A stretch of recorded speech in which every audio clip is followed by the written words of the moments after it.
Bonjour et bienvenue. Ici le blog Tu savais ça, l'endroit parfait pour tous les sujets strictement inutiles et donc forcément rigoureusement indispensables. Aujourd'hui, on va s'attaquer à un tout petit mystère du quotidien, un son que tout le monde connaît mais auquel franchement on ne pense jamais. Voilà la question qui nous intéresse. On a tous déjà vécu ça, pas vrai? On se prépare un café, un thé, on touille, on tapote le fond de la tasse avec sa cuillère, et là, comme par magie, le son change. Il part d'un son un peu grave et monte, il devient de plus en plus aigu. Alors qu'est-ce qui se passe vraiment au fond de notre tasse? Eh bien la réponse, vous vous en doutez, ce n'est pas de la magie, mais c'est de la physique pure et simple. Tout est une question de la façon dont le liquide bouge à l'intérieur de la tasse. Allez, on plonge dans le sujet pour démystifier tout ça ensemble. Ok, alors tout commence avec le mouvement de la cuillère. Quand on touille, qu'est-ce qu'on fait? On crée un tourbillon, une sorte de petite tornade dans le café. À ce moment-là, la surface du liquide n'est plus du tout plate. Elle se creuse au milieu et, par la force centrifuge, le liquide remonte sur les bords. Et puis, quand on arrête de touiller, le tourbillon se calme, il ralentit et la surface redevient, parfaitement plate. C'est ce changement de forme qui est la clé de tout. En fait, le principe est super simple.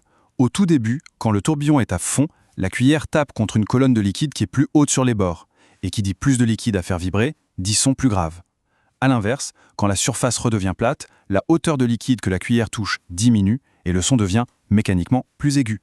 C'est juste une question de géométrie en quelque sorte.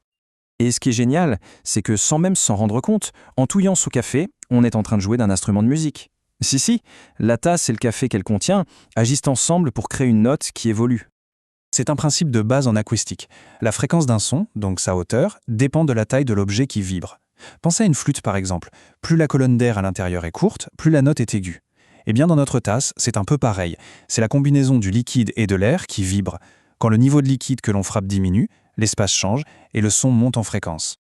Et pour être un peu plus précis, la tasse elle-même joue un rôle crucial. Elle agit comme un résonateur, c'est-à-dire qu'elle amplifie les ondes sonores, les vibrations.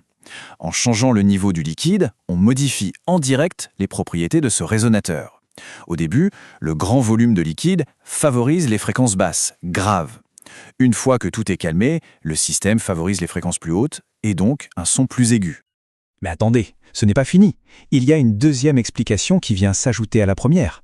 Un autre secret, qui concerne cette fois l'épaisseur du liquide, ce qu'on appelle en science sa viscosité.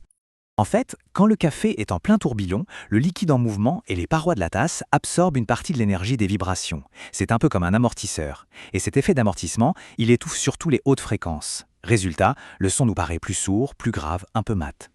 Et donc logiquement, à mesure que le liquide se calme et redevient immobile, il oppose beaucoup moins de résistance.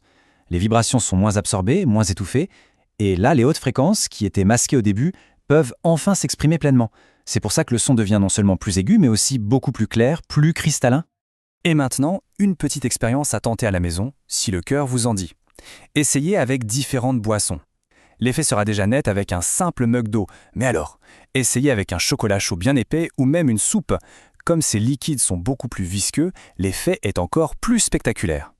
On le voit, cette petite observation toute bête du matin, c'est bien plus qu'une simple curiosité. En fait, elle nous connecte à des domaines scientifiques et même artistiques bien plus vastes qu'on l'imagine. Figurez-vous que ce phénomène a un nom officiel, un vrai nom scientifique. On l'appelle l'effet de la tasse chantante. C'est un phénomène qui est bel et bien étudié par des physiciens spécialisés en acoustique. Donc non, ce n'est pas juste une impression dans votre tête. Et ce savoir n'est pas si inutile que ça.